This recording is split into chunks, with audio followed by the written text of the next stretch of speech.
नमस्ते दोस्तों, एक बार फिर से सभी का स्वागत है आपके अपने YouTube चैनल सत्य सनातन पर।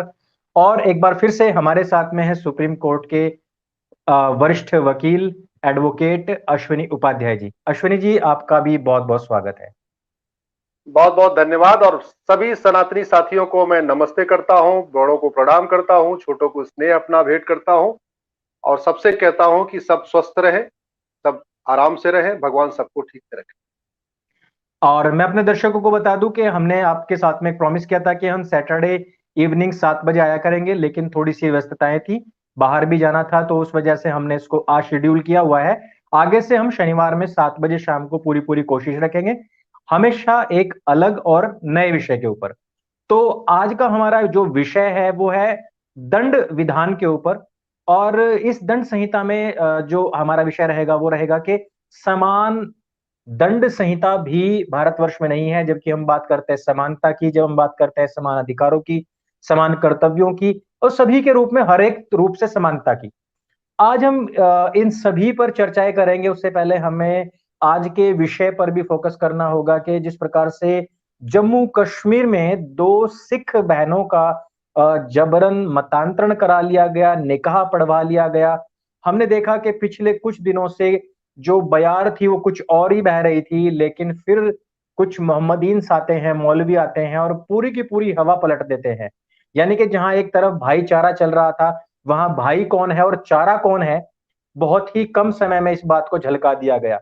अश्विनी जी, इस पर मैं आपकी टिप्पणी चाहता हूं अपने दर्शकों के लिए। आपको बहुत बहुत धन्यवाद अंकुर जी, आज आपने इस विषय पे जो चर्चा की रखा हुआ है। पहली बात तो मैं बता दूं कि मैं अकबर की बात नहीं करता, उसने कितने लोगों को कन्वर्ट कराया, बाबर ने कितने को कराया, हुमायूं ने कितने करवाया, शाहजहां ने कितने को करवाया। जी। मेरे पास जो एक एनालिसिस है वो उसके हिसाब से 1947 के बाद, यानी आजादी के बाद 5 करोड़ हिंदुओं को कन्वर्ट कराया जा चुका है। 5 करोड़। जी। पूर्वोत्तर पूरा हमारे हाथ से निकल चुका है। 9 राज्य पहले ही निकल चुके थे। जी। बंगाल हमारे हाथ से निकलने की कगार पे है। केरल हमारे हाथ से निकलने की कगार पे है। कश्मीर पहले निकल चुका था, जहां आज ये घटना हुई है हमारे सिख बेटियों के साथ। जी। आंध्रा आप कहां से निकलने वाला है? बहुत सारे लोग सोच रहे हैं आंध्रा में कैसे जा रही है। आंध्र का मुख्यमंत्री क्रिश्चियन है, वो स्टेट हम्म। स्पॉन्सर्ड क्रिश्चियनाइजेशन कर रहा है। जी। खुलेआम वहां पे पादरियों को पैसा मिल रहा है। गांव जी। गांव वहां चर्च बनाए जा रहे हैं। तो आंध्रा भी हमारे यहां से निकलने वाला है। जी। मतलब 9 राज्य पहले निकल गए थे, 4 और, बंगाल, आपका आंध्र प्रदेश, आपका केरल, ये पूरी तरीके से निकलने की कगार पे। क्यों निकल रहा है इसका आप समझिए जरा। इसमें बहुत बड़ी नाकामी हमारे उन सांसदों की है जो शाम को सुबह इस विषय पे बतौलेबाजी कर रहे हैं, तू मैं कर रहे हैं, आरोप प्रत्यारोप कर रहे हैं। गुरुद्वारा कमेटी भी कुछ कह रही है, हाँ ऐसा हो गया, ऐसा हो गया। हम्म। हम समस्या पे चर्चा कर रहे हैं अंकुर जी। हम जी। समस्या के अस्थायी समाधान पे चर्चा नहीं कर रहे हैं, इसीलिए हम्म। समस्या ज्यों की त्यों। अरे जी। बुखार हुआ, 102 डिग्री हुआ, 103 डिग्री हुआ, ये बुखार 102 103 डिग्री ये कहते कहते थोड़ी बुखार उतरेगा। यस। बुखार उतरने के लिए आपको तो दवा देनी पड़ेगी, आपको एंटीबायोटिक देनी पड़ेगी, आपको पेन किलर देना पड़ेगा, तब जाके बुखार उतरेगा। हम्म। तो हो क्या रहा है, मैं सुबह से देख रहा हूं, सब कोई कह रहा है यहां हो गया, वहां हो गया, धर्मांतरण हो गया सिख के साथ। अरे होना ही होना है। यस। आपने ऐसी घटिया व्यवस्था बनाई हुई है, इसमें तो कोई कुछ भी कर लेगा। हम्म। और कितने शर्म की बात है, पाकिस्तान में भी हिंदुओं की लड़कियों का धर्मांतरण होता है, जैन की लड़की का धर्मांतरण होता है, बिल्कुल। सिख की लड़की का होता है, बौद्ध की लड़की का होता है। और भारत में जी। भी हिंदू जैन बौद्ध सिख की लड़की धर्मांतरण हो रहा है। यस। बांग्लादेश में भी हिंदू बौद्ध जैन सिख की लड़की का धर्मांतरण हो रहा है। भारत में भी हिंदू जैन बौद्ध सिख की लड़की धर्मांतरण हो रहा है। पाकिस्तान में भी हिंदुओं की संख्या कम हो रही है, बिल्कुल। 21% से 1.5% हो गए। भारत में भी हिंदुओं की संख्या कम हो रही है, 90% और 78% आ गए। जी। बांग्लादेश में भी हिंदुओं की संख्या कम हो रही है, 30% से 8% आ गए। भारत में भी हम्म। कम हो रही है। जी। तो ये जो बातें करते हैं, जो बतौलेबाजी करते हैं, मुझे उनसे बड़ी चिढ़ होती है। हम्म। और खासतौर जब सांसद बतौलेबाजी करते हैं तो और ज्यादा मुझे चिढ़ होती है। जी। आपको साल में 1 करोड़ रुपए किस लिए मिल रहा है? ये पोल खोल करने के लिए? ये बताने के लिए कि समस्या क्या है? समस्या क्या है, बिल्कुल। डॉक्टर डॉक्टर का काम, अरे ये तो बीमार का काम है अपनी समस्या बताना, डॉक्टर का काम है उसका इलाज करना। जी। कभी आपने सुना कोई डॉक्टर बताता हो कैंसर हो गया, कैंसर हो गया, कैंसर हो गया? कोई डॉक्टर नहीं। कहता हो कोरोना कोरोना कोरोना?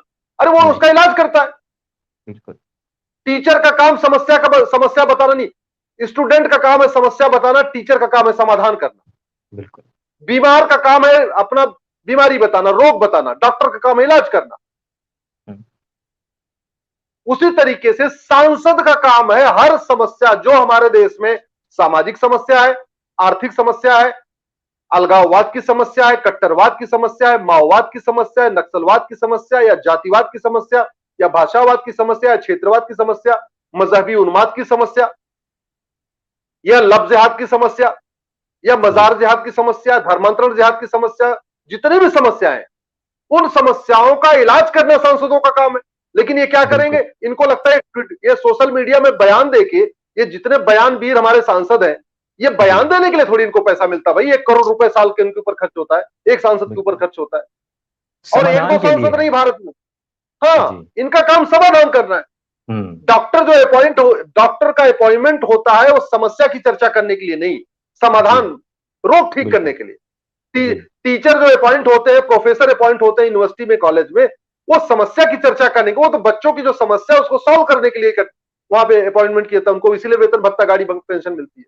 तो सांसदों को जो जनप्रतिनिधि कहते हैं, वास्तव में अब तो जनप्रतिनिधि बचे नहीं, सारे दल प्रतिनिधि हो गए हैं। बिना जी। दल के पूछे ये अपना मुंह तक नहीं खोलना पसंद करते और केवल बिल्कुल। दल की जय जय, दल की जय जय, दल की जय जय। अरे हम पूरी दुनिया से गायब हो गए, हम्म। पूरी दुनिया से गायब हो गए। भारत के 9 राज्यों से पहले गायब हो गए, 4 राज्यों में भी गायब होने की कगार पे आ गए। अभी भी केवल वही बात हो रही है, गुणगान गुणगान गुणगान। समस्या के मूल कारण पे तो जाओ, कोई एक समस्या।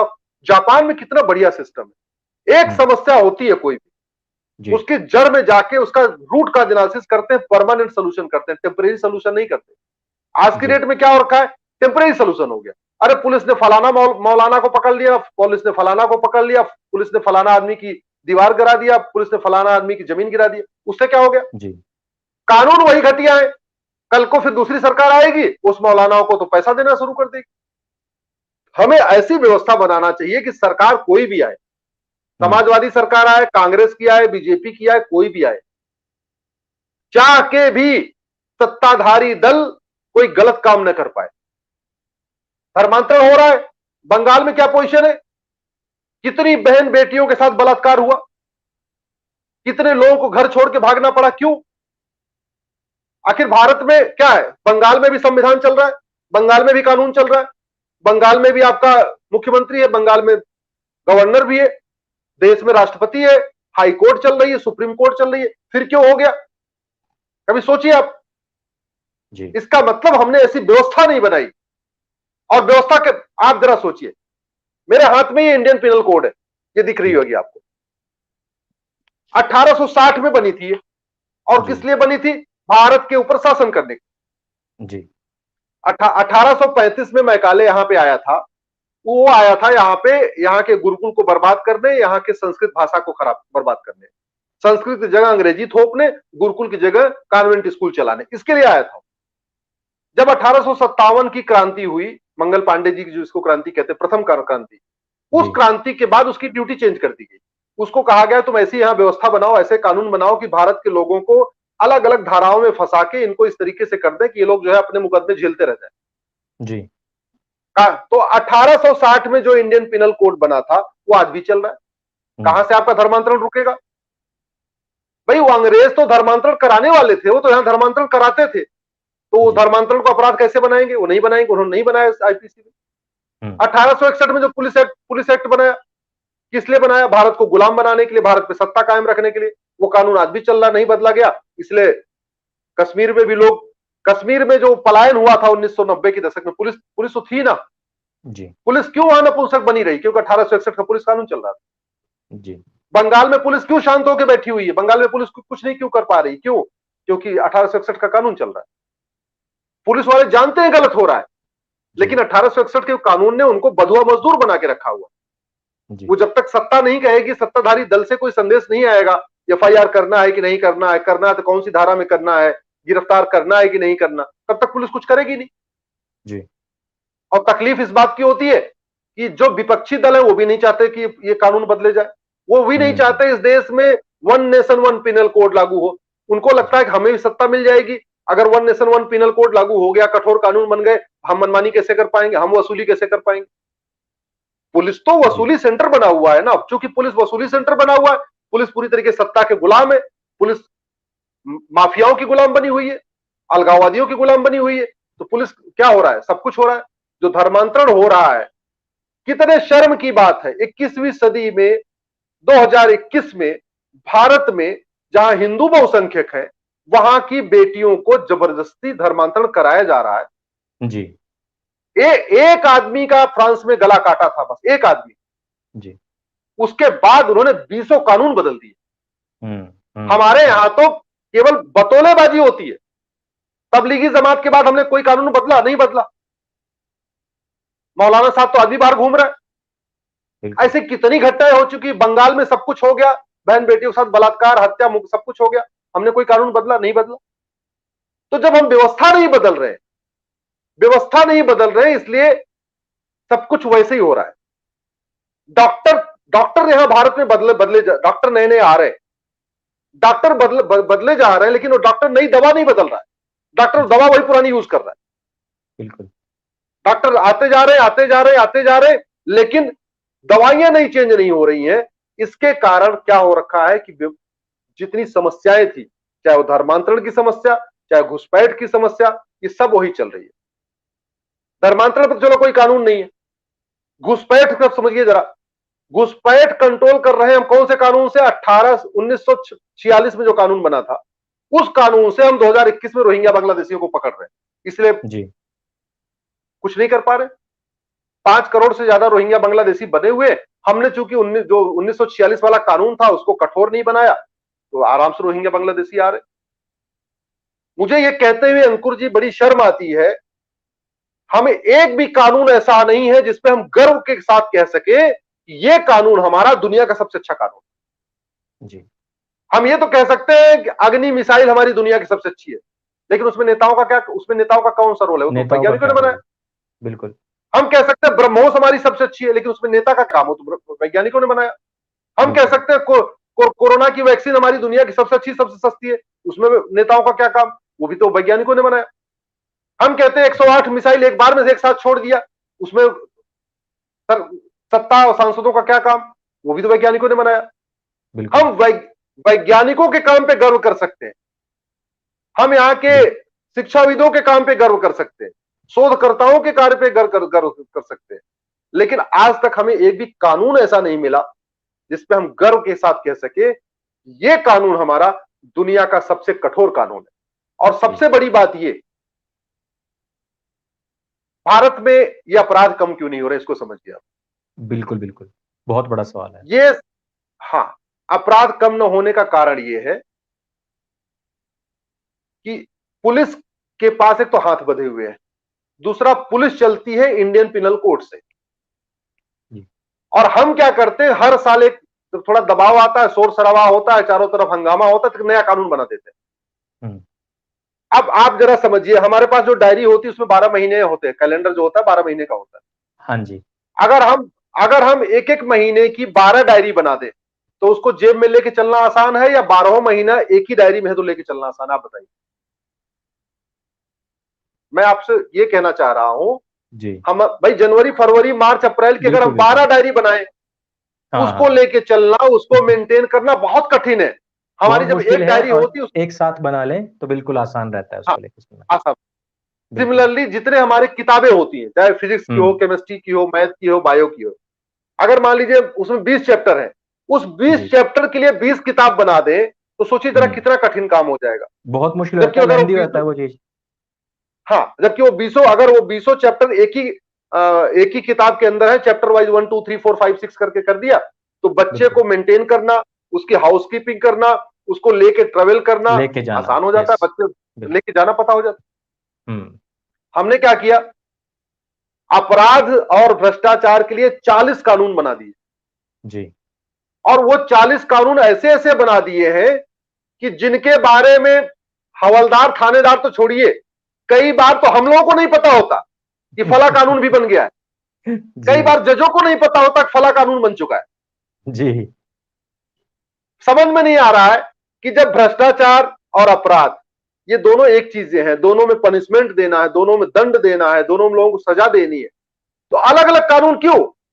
घूसखोरी का बिल्कुल अलग कानून चल रहा है, मिलावटखोरी का अलग कानून चल रहा है, अलग। कालाबाजारी का अलग कानून चल रहा है, मुनाफाखोरी का अलग कानून चल रहा है, नशा तस्करी का अलग कानून चल रहा है, मानव तस्करी का अलग कानून चल रहा है, हवाला कारोबार का अलग चल रहा है, काला धन रखने का अलग कानून चल रहा है, बेनामी संपत्ति का अलग से कानून चल रहा है, आय से अधिक संपत्ति का अलग से कानून चल रहा है, मानव तस्करी अलग से, नशा तस्करी अलग से, ड्रग तस्करी अलग से, चंदन की अगर लकड़ी की तस्करी उसका अलग कानून चल रहा है, जी हथियारों की तस्करी का अलग कानून चल रहा है।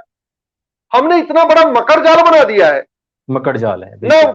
न पुलिस वाले को पता कौन कौन से कानून कहां होंगे, न थानेदार को पता, अरे कप्तान को नहीं पता, कह तो रहा जी हूं 80% वकीलों को नहीं पता होता कि कौन कौन से कानून किस कहां कहां कितने सारे बन गए, इतने कानून हमने मकर जाल बना दिए।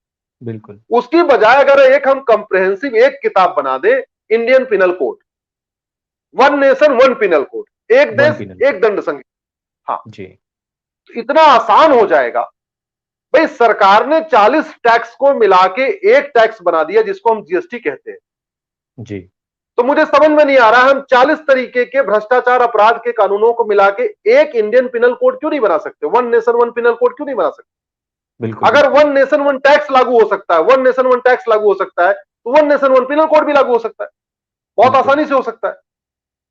और उसका ये लागू न करने का इसका नुकसान समझिए। आपके सामने अभी तो चलो धर्मांतरण खिलाफ केंद्र में कोई कानून नहीं है, जी अगर आपने कल अलग से कानून बना भी दिया, जी हमारे पार्क में हमारे अगल बगल कहीं धर्मांतरण हो रहा है, तो मैं हम्म क्या करूंगा? लाठी लेकर जाऊंगा नहीं। हमें बिल्कुल सबसे भाई डेमोक्रेटिक कंट्री में कहते हैं कानून से चलेगा, तो हम क्या करेंगे? 100 नंबर फोन करेंगे। बिल्कुल अब हम 100 नंबर फोन करेंगे, वो जो हवलदार उठाएगा, बोले क्या हुआ? बोले जी धर्मांतरण हो रहा है। बोले साहब आईपीसी में तो लिखा ही नहीं, आईपीसी में तो जी अपराधी यस नहीं है, बिल्कुल क्योंकि थाना आपका इंडियन पिनल कोड से चल रहा है। और हम्म आपने अपनी अपनी वाहवाही करने के लिए, आपने अपनी जय जयकार कराने के लिए एक नया कानून बना दिया। हम्म उस हवलदार को पता ही नहीं कौन सा कानून है। जब थाना आपका इंडियन पिनल कोड से चल रहा है, तो उसी इंडियन पिनल कोड में सारे अपराधों को क्यों नहीं डाल देते भाई? जी क्यों नहीं डाल देते सारे? कि आदमी 100 नंबर फोन करे तो आज भाई आपके सामने पता चला घुसपैठिया बैठा हुआ है, 10 लोग झुग्गी बना के बैठे हैं, रोहिंग्या बांग्लादेशी।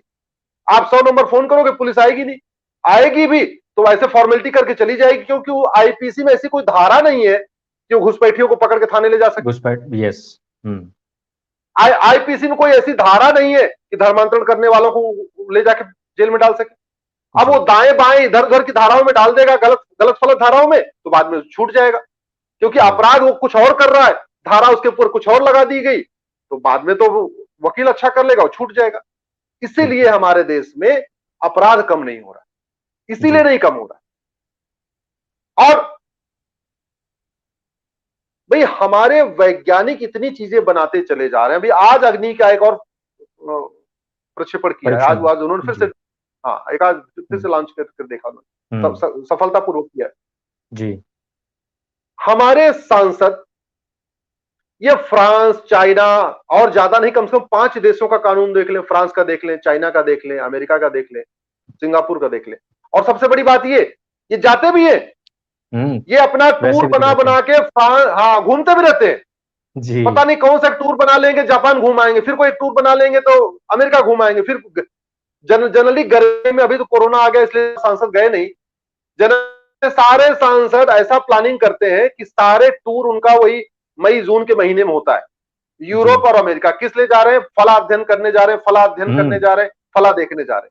क्या लेके आते हैं? मुझे लगता है वो लोग कोई चूहिया हुआ लेके आते होंगे। आज तक हमको कोई बड़ी चीज दिखाई नहीं पड़ी जी भाई।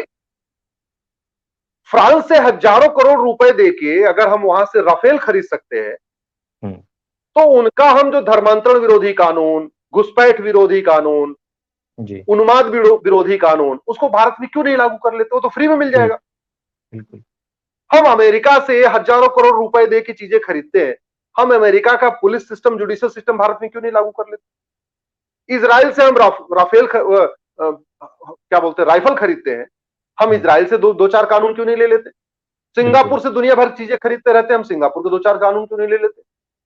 चाइना भले दुश्मन है तो क्या हुआ?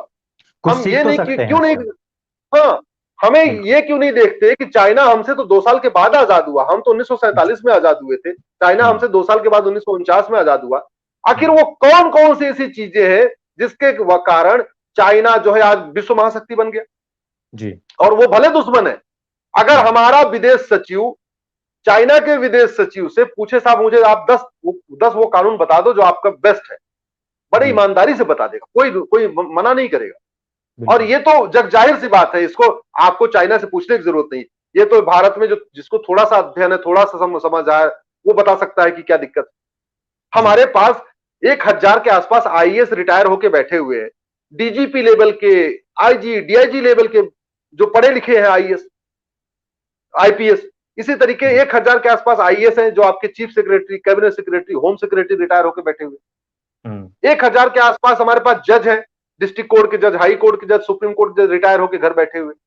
जी। हम उनकी क्षमता को, उनकी बुद्धिमत्ता को, उनकी इंटेलेक्चुअल, उनकी इंटेलिजेंट को क्यों नहीं यूज करके हम ये कोर्ट टीम बना देते हैं कि भाई दुनिया का सबसे बढ़िया पिनल कोड हमें बनाना है, दुनिया का सबसे कठोर घुसपैठ विरोधी कानून बनाना है, दुनिया का सबसे कठोर धर्मांतरण विरोधी कानून बनाना है, हमें बनाना है, दुनिया का बिल्कुल। सबसे कठोर हमें जनसंख्या नियंत्रण कानून बनाना, हमें चोरी लूट के खिलाफ दुनिया का सबसे कठोर कानून बनाना, हमें जी। हवाला के खिलाफ सबसे कठोर कानून बनाना। जी। क्यों नहीं बना लेते भाई? देश में जितनी भी देश विरोधी गतिविधियां हैं अंकुर जी, जी। सबकी फंडिंग काला धन से होती है, सबकी फंडिंग हवाला के जरिए होती जी। है। और हमारा हवाला विरोधी कानून दुनिया का सबसे घटिया कानून, अच्छा। हमारा काला धन विरोधी कानून दुनिया का सबसे घटिया कानून। इसमें कुछ मैं तो कड़वा है सच। भी, मतलब हाँ, मैं बस वही जानना चाहता हूँ कि जब मान लिया किसी को मिल गया, किसी के पास से हमने काला धन मिल गया, बेनामी संपत्ति मिलती है, तो इसमें होता क्या है? मतलब अभी तक तो हमने कहीं सुना नहीं है। जैसे कि हमने देखा निर्भया केस में, चलो अथक हार के कई साल की वेट करने के बाद में चलो होगी फांसी, हमने ऐसा सुना है। लेकिन ये जो लूट होती है, ये जो इतने लोग पैसे को गबन कर लेते हैं, यूज कर लेते हैं, फिर कोर्ट में देकर लड़ लेते हैं, इसके ऊपर है क्या आखिरकार? कुछ विधान है भी या नहीं, सजा का प्रावधान है भी या नहीं? ये हमारा कानून, मैंने कहा ना, मैं आपको एग्जांपल देता हूं। हमारे हाँ जी। यहां हवाला के कानून में मात्र 3 से 7 साल की सजा है। अच्छा जी। कानून इतना घटिया है कि उसमें सजा होती नहीं। हम्म। अमेरिका में हवाला करने पे मिनिमम 10 ईयर है और मैक्सिमम हम्म। 200 ईयर है। ओ। 200, कुछ लोग सोचते होंगे कि आदमी तो मर जाएगा 100 साल में। हाँ। अमेरिका में हवाला करने वालों को 8-8 हजार साल की सजा हो चुकी है। अमेरिका में क्या सारी हम्म। सजा जुड़ती चली जाती है।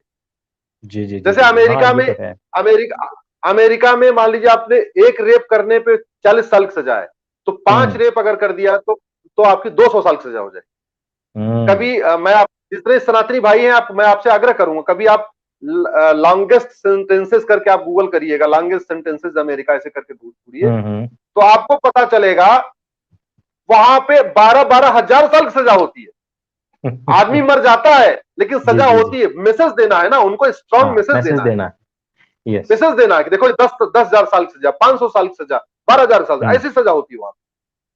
हमारे यहाँ और यहाँ 3 से 7 हमारे यहाँ तो साल ऐसे 3 से 7 साल, कोई भी अपराध हो 3 से 7 साल, मतलब घूसखोरी तीन हजारों से करोड़ सात साल छाप ले, जमाखोरी। 3 से 7 साल हाँ, गए, वापस आए और फिर अपना मजे से रहे। नहीं 3 से 7 साल जाएंगे भी कहां से? उसके बाद तो 1872 वाला एविडेंस एक्ट है, हाँ, 1872 वाला एविडेंस एविडेंस। एक्ट है। उसमें बिल्कुल, उसमें बिल्कुल। सबूत के अभाव में छूट जाएंगे। भाई नार्को हम्म। पॉलीग्राफ ब्रेन मैपिंग कानून बनाया नहीं, और जी। इतने बड़े माफियाओं से, इतने बड़े लुटेरों के साथ कोई गवाही देने आता नहीं। जो गवाही कौन देने आएगा? आता है उसको या तो उसको मरवा देंगे या 2-5 हम्म। करोड़ देके खरीद लेंगे। खरीद लेंगे। जहां आदमी जहां 70,000 करोड़ का आदमी ने कॉमनवेल्थ घोटाला किया, वो दो जी। तीन 5 करोड़ दे दिया। जितने गवाह थे, हम्म। 5-10 गवाह थे, उसको 5-5 करोड़ दे दिया, 25 करोड़ में वो मुकर गए। अब लो जी, जी, हो गया। जी। नार्को पॉलीग्राफ ब्रेन मैपिंग हमने बनाया नहीं। तो भाई जितने लुटेरे हैं वो सच बोलेंगे नहीं। जी। राहुल गांधी सोनिया गांधी सच बोलेंगे नहीं।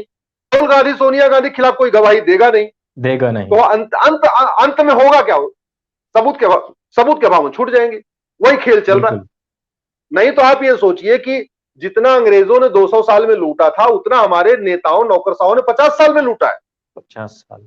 आज तक आपने कभी सुना कि किसी नेता या नौकरशाह की 100% प्रॉपर्टी सीज हुई हो और कभी उसको नहीं, आजीवन कारावास। 100-200 साल तो छोड़िए, कभी आपने 20 साल सजा नहीं सुनी होगी कि 20 साल नहीं 30 साल सुनी। सजा हो गई हो। जी बस। जी जी जी। तो तो वो अगर बेसिकली ये। जी जी। जी जी जी, आप बताइए बताइए मैं बताइए। ये कह रहा हूं, हाँ मैं ये कह रहा हूं, जब सबको पता है कि सारे देश विरोधी गतिविधियों की फंडिंग हवाला के जरिए होती है, हम्म।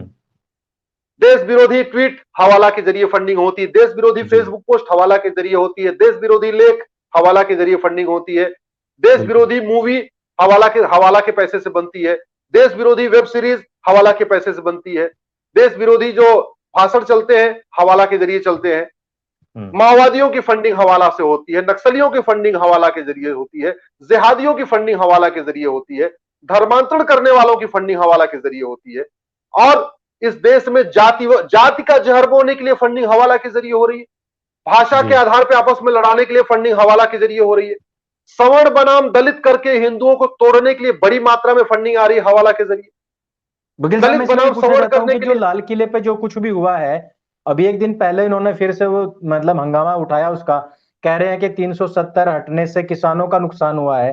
तो इसमें देखा है कि लाखों लोग जो बॉर्डर पे पड़े रहे, और हमने ये भी देखा है कि किसान तो अपने खेतों में काम करते रहे, लेकिन यहाँ टेंटों में एसी लगा करके इतना लेविश लाइफ यहाँ जी गई। तो कहीं ना कहीं इसके पीछे भी, और ये तो खुलेआम सबको पता लग रहा है कि भाई ये तो हजारों करोड़ में कह रहे लाखों करोड़ों का इंतजाम हुआ है 7 महीने में। तो ये सारा अंकुर धन जी, तो मामूली किसान से नहीं आ सकता। अंकुर जी, ये जो धरना चल रहा है ना, ये हमारी नाकामी का सबूत है, जी ये हमारी नाकामी का सबूत। ये धरना बता रहा है कि भारत में काले धन का खेल चल रहा है। ये जी। धरना बता रहा है, अगर भारत में पीएफआई खत्म नहीं हुई है, इसका मतलब हम्म। काला धन चल रहा है। चल भारत रहा में है। अगर सिमी खत्म नहीं हुआ है तो काला धन चल रहा है। जी। भारत में ये पाखंडी लोग आंदोलन कर रहे हैं, इसका मतलब काला धन चल रहा है। हम्म। और काला धन चलेगा कैसे नहीं? काला धन पूरा चलता है, हवाला का पूरा चलता है कैश में। जी जी। जिस अटैची में पहले 100 रुपए की नोट रखने से 1 करोड़ आता था, हम्म। उस अटैची में अब 500 की नोट रखोगे तो 5 करोड़ आएगा। उसी बिल्कुल अटैची में बिल्कुल आपने 2000 की नोट रखी है तो 20 करोड़ आ गया। बिल्कुल। हमने तो नोट को बढ़ा के हवाला को बढ़ा दिया, और हवाला को जी जी। बढ़ा दिया इसका मतलब देश विरोधी गतिविधियों को बढ़ा दिया। गतिविधियां भाई बढ़ा दी हमने। अमेरिका में, पूरे यूरोप में मैक्सिमम करेंसी 100 है। जी हम क्यों चला रहे हैं 500-2000? जी जी हम जी एडमिट भी करते हैं, सरकार कह भी रही है कि 80% लोग पर डे 100 रुपए से खर्च करते हैं। जी सरकार ये भी कह रही है जो 20% लोग ज्यादा खर्च करते हैं 100 रुपए से, उनके पास जी डेबिट जी। कार्ड है, क्रेडिट कार्ड है, आधार है, पेटीएम है, यूपीआई है, दुनिया भर की और बिल्कुल चीजें हैं। बिल्कुल तो फिर 100 रुपए से बड़ी बिल्कुल। नोट करने जरूरत क्या है? अगर ये 100 रुपए इसमें से बड़ी नोट बंद हो जाए तो मुझे जी लगता है कि ये जो अलगाववाद, कट्टरवाद, नक्सलवाद, माओवाद, पूर्वोत्तर का अलगाववाद, कश्मीर का अलगाववाद, ये महबूबा मुफ्ती और ये फारूक अब्दुल्ला, ये आधे ऐसे शांत हो जाएंगे, ये टिकैत ऐसे बिल शांत हो जाएगा। लास्ट टाइम जब एक आपने कानून अगर हम 2000 के बना दें। नोटों पे 2000 के नोटों पे जब जी। आपने लास्ट टाइम चर्चा की थी, उसका काफी अच्छा रुझान आया था। काफी सारे लोगों ने यही बात कही कि अश्वनी जी ने बहुत अच्छी और एक जो मतलब एक सार्थक चर्चा उसमें हुई थी, और कहीं ना कहीं जो संदेश गया भी था। इसमें एक सवाल थोड़ा सा मेरा ये आता है कि जब हम देखते हैं कि दंड विधान की जब ऊपर बात होती है, तो कहीं ना कहीं एक डिस्क्रिमिनेशन भी होता है कि अगर वही कार्य हम लोग कर रहे हैं, बहुसंख्यक समाज वही कार्य करता है, तो उसके ऊपर तो सारा का सारा चीजें टूट पड़ती हैं। जैसे कि हमने भी देखा कि जय श्री राम के नारे को लेकर के भी आज लोनी में सबा नकवी और जुबैर को बुलाया गया था, और उन्होंने कहा कि भाई आपने झूठी अफवाहें फैलाई। तो वो थोड़ा सा सख्त, क्योंकि उत्तर प्रदेश में है, इसको एक अपवाद के रूप में मान लेते हैं। लेकिन जब वही चीजें, जैसे कि मतांतरण हुआ है, अभी मतांतरण हो रहा है, पर 35 साल से उमर गौतम लगा हुआ है, यहाँ दो बहनें उठा ली जाती हैं, और पंजाब के अंदर ईसाई मतांतरण इतनी तेजी से चल रहा है, केरल के अंदर हमारी बहन बेटियों को उठाया जाता है, इवन कोर्ट भी उसके ऊपर बहुत, इवन जम्मू कश्मीर के कोर्ट ने कोई बहुत बड़ा एक्शन नहीं लिया। ये जो डिस्क्रिमिनेशन है, ये मतलब जो दोगला व्यवहार है, जो सोतेला व्यवहार है बहुसंख्यक समाज के साथ में, इसके पीछे की क्या ऐसी मतलब मजबूरियां हैं, कानून की समझिए, सरकार की समझिए, या इसका किसके। जी इसका मैं आपको एग्जांपल देता हूं। अगर ये कानून, हम 8 अगस्त को इसीलिए इन कानूनों को जला रहे हैं, मैं अपने जी सारे सनातनी साथियों से कह रहा हूं, 8 अगस्त को अपने एक हाथ में एक माचिस और एक हाथ में 1947 का पहले कानून प्लीज आप लेके जरूर आइए। जी। जैसे कहते थे ना, एक हाथ में कंप्यूटर एक हाथ में कुरान। हम कुरान। कह रहे हैं एक हाथ में माचिस एक हाथ में अंग्रेजी कानून। जी। एक हाथ में माचिस एक हाथ में अंग्रेजी कानून। 8 अगस्त को जंतर मंतरा पहुंच। जी। मैं ये कह रहा हूं, अगर ये कानून अच्छे होते अंकुर, अगर हम्म। ये कानून अच्छे होते तो किसी एक अंग्रेज को सजा होनी चाहिए थी ना। जी जी बिल्कुल। 1860 का इंडियन पिनल कोड, 1861 का पुलिस एक्ट, 1872 का एविडेंस एक्ट अगर इतना ही अच्छा होता हम्म। तो कम से कम जिन लोगों ने जलियांवाला बाग में गोली चलवाई थी उनको सजा होती। जिन यस। लोगों ने बाल गंगाधर तिलक को लाठियों से पीट पीट के मारा उनको सजा होती। किसी को सजा हुई क्या? किसी एक जी। अंग्रेज को सजा हुई हो या किसी एक पुलिस लाला जी। वाले को सजा हुई? हाँ, किसी को सजा हुई नहीं हुई। सजा हम्म। किसकी हुई? भारत के लोग जो निर्दोष थे उनको सजा हुई। भगत सिंह को हम्म। सजा हुई, और भी लाल बाल पाल को सजा हुई, तो बिल्कुल। सुखदेव को सजा हुई, ऐसे लोगों को सजा हुई। हम्म, बिल्कुल इसलिए मैं बिल्कुल। कह रहा हूं कि जब तक ये कानून चल रहा है घटिया हम्म। अंग्रेजों का, सनातनी जी अच्छी तरीके से समझ ले, आपकी कब्र खोदी जा रही है इस कानून के द्वारा। ये जी 500 की नोट और 2000 की नोट से आपकी कब्र खोदी जा रही है। जी इस घटिया कानून से आपको न्याय नहीं मिल सकता। न बिल्कुल। धर्मांतरण रुकेगा इस घटिया कानून से, न घुसपैठ रुकेगी, न जनसंख्या नियंत्रण होगा, कुछ नहीं होगा। जी। और डॉक्टर बदलने से कोई फायदा नहीं है। बिल्कुल। डॉक्टर से दवा बदलवाना है, डॉक्टर से दवा जी बदलवाना है। जी जी जी भाई बड़ी सीधी सी बात, अगर बीमारी नहीं कम हो रही है तो डॉक्टर की ड्यूटी हो दवा बदले। बिल्कुल। 70 साल से यहां क्या हुआ? डॉक्टर बदलते गए, डॉक्टर बदलते गए, दवा नहीं बदली, इसलिए कोई जी। समस्या नहीं बदली। इसीलिए हम हम्म। लक्षद्वीप में, दुनिया तो छोड़ दीजिए, हम्म। आखिर हम लद्दाख में 1% बचे हैं, बस मात्र 1% रह गए। यस। लक्षद्वीप में हम केवल 2% रह गए। मिजोरम जी में केवल 2% रह गए। कश्मीर में केवल 4% रह गए। नागालैंड में केवल 8% रह गए। अरुणाचल से हम खत्म होने की कगार पे हैं। मेघालय से हम खत्म होने की कगार पे हैं। बंगाल में हम पतन की तरफ जा रहे हैं। बहुत जल्दी बिल्कुल। बंगाल में रेफरेंडम होगा कि हमको बांग्लादेश में मिलाया जाए। जैसे जी जी कश्मीर की हालत थी वही हालत बंगाल की हो चुकी है। बिल्कुल। बंगाल हमारे हाथ से निकलने वाला, केरल हमारे हाथ से निकलने वाला, पंजाब हमारे हाथ से निकलने वाला है, हम्म। और आंध्र प्रदेश हमारे हाथ से निकलने वाला। आंध्र प्रदेश में इतनी तेजी के साथ ईसाईकरण हो रहा है, हमारे हाथ से निकलने वाला है। बहुत तेजी से। आपके पंजाब में इतना तेजी के साथ ईसाईकरण हो रहा है, हमारे हाथ से निकलने वाला है। हम बिल्कुल। समझ नहीं आ रहा है कि ये हमारे जो सांसद हैं, जिसको संविधान में कहते हैं कानून निर्माता, हम्म। ये 788 है, एक दो भी नहीं है, 788 है। 788। इस 788 में से अगर 288 हम मान लें निकम्मे हैं, अनपढ़ हैं, गंवार हैं, टिकट खरीद के आए हैं, या जाति के आधार पे आए हैं, या कैसे भी आ गए बन गए सांसद, जी। माल्या टाइप के हैं या जिस भी तरीके के हैं, अरे 500 तो ऐसे हैं जो ठीक ठाक हैं।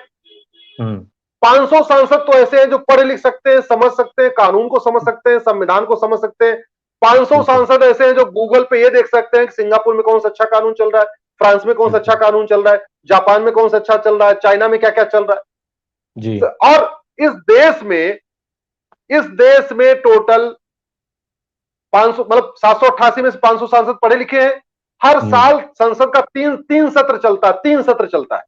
जी जी अगर ये 500 सांसद हर सत्र में, हर संसद के सत्र में एक एक बिल पेश करें, केवल एक बिल, जी तो 1500 कानून नए बन सकते हैं, या 1500 पुराने कानून बदले जा सकते हैं। जी ये सारे अंग्रेजी कानून केवल एक साल के अंदर बदले जा सकते हैं, एक साल के अंदर जी बदले जा सकते हैं। भाई 500 सांसद पढ़े लिखे हैं, इनके साथ आप 1000 आईएएस जो रिटायर होकर बैठे, 1000 आईपीएस रिटायर होकर बैठे, 1000 जज रिटायर होकर बैठे, इनकी टोली बना दीजिए। 1000 के बिल्कुल। आसपास प्रोफेसर रिटायर होकर बैठे हैं। तो आप उसमें आप अलग अलग तरीके जो सामाजिक कार्यकर्ता अच्छे अच्छे उनको ले लीजिए, जजों को ले लीजिए, जी आईएएस को ले लीजिए, आईपीएस को ले लीजिए, सांसदों को ले लीजिए, सबकी टोली बना दीजिए। और बिल्कुल। बना के उनको सीधे बोलिए, 1927 में बनी थी संसद, जो संसद जी का भवन है 1927 में बना था। उस संसद भवन को बदलने में हम 1000 करोड़ रुपए खर्च कर रहे हैं। जी हम कह रहे हैं संसद भवन पुराना हो गया, हम पुराना अगले हो साल गया। जब हम 75वीं वर्षगांठ मनाएंगे तो हमें नई जी संसद भवन चाहिए। बहुत अच्छी बात है, जी होना चाहिए।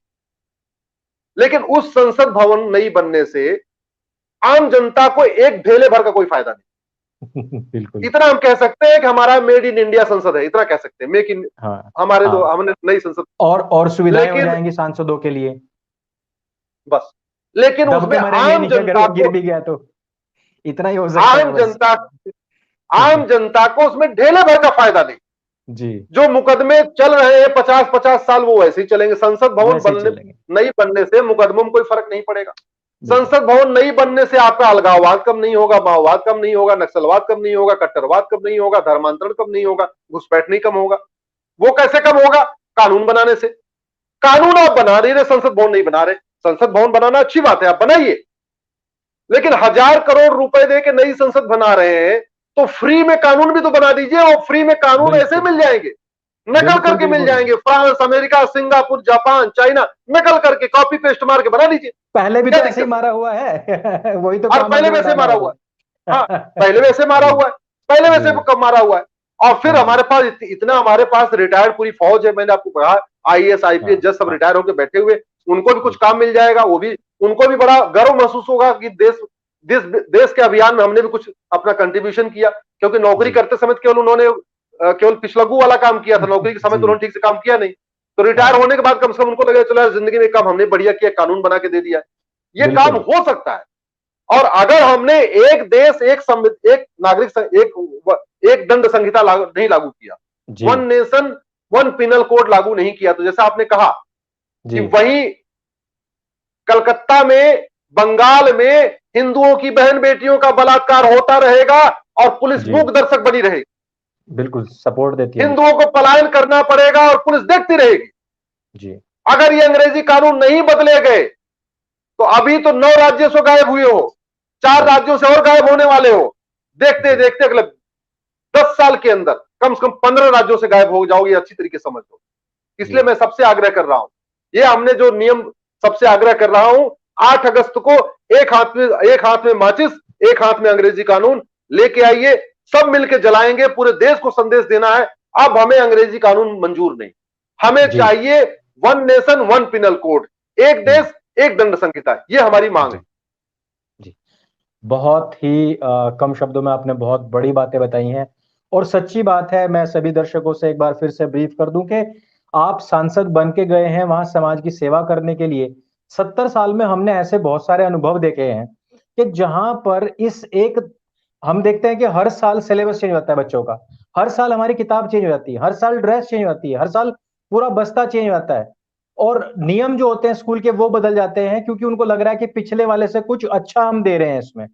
तो जो चीज हम पहले ऑलरेडी कॉपी पेस्ट करके लाए हैं, उन्हीं में से कुछ और कॉपी पेस्ट करना है। और जबकि हम तो ये कह रहे हैं कि नरेंद्र मोदी जी जब से आए हैं, तो सभी देशों के साथ में हमारे बहुत अच्छे संबंध बन गए हैं। नरेंद्र मोदी जी का एक बार को तो ये हो गया था कि भी सारे देशों में घूम रहे हैं, कुछ ना कुछ वहां से ले रहे हैं।